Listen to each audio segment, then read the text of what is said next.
differences in working that way. Notice that in the first step, what typically people do in a negotiation is they ask high. They put something out that becomes the benchmark from where they're going. And then what they do is they justify what they've tried to say, and they try to get ready for the next step, which is to haggle.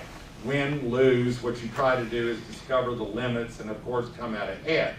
And he said that what you find is the much more satisfying type of negotiating is where people recognize the sides and then work through the 4 steps that you see at the top, where the real interest is not in winning or losing or in compromising, but of course in creating the third alternative. This also works at home, that instead of talking about my side versus your side, you have my side, your side, and compassion. And I want to read you a very brief story about what happened from a judge's viewpoint in a divorce case. And this is a very interesting story. The wife's attorney announced that he would present evidence that the husband spent most of his time fishing and hunting with his buddies, bowling, and staying out late. The husband's attorney would show that the wife was having an affair with a co-worker. Both wanted exclusive custody of the children.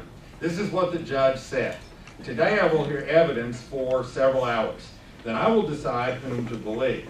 I could conclude the father is a partying bum. On the other hand, I could find that the mother is having an illicit affair.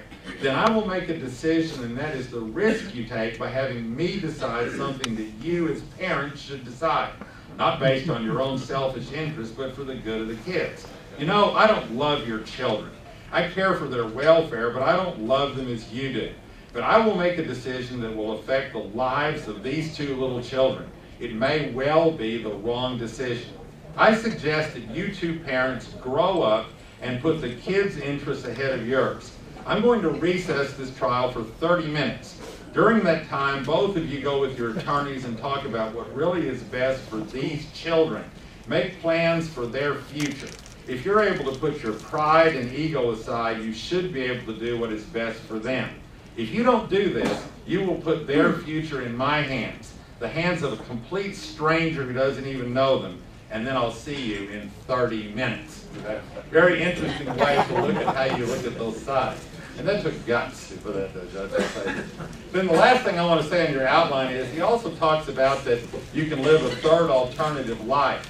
You know, the 2 alternatives people talk about is to keep working or then retire to leisure. And he said, you know, what about the third alternative, which is to make contributions? And he gives a lot of examples about how people have taken a permanent mission instead of a permanent vacation. And they live in crescendo, a much higher, active, busier life than they ever had when they were active employees. And of course, the greatest example he gives in this book is from Jimmy Carter. And some of y'all may have thought Carter was a lousy president. I don't know.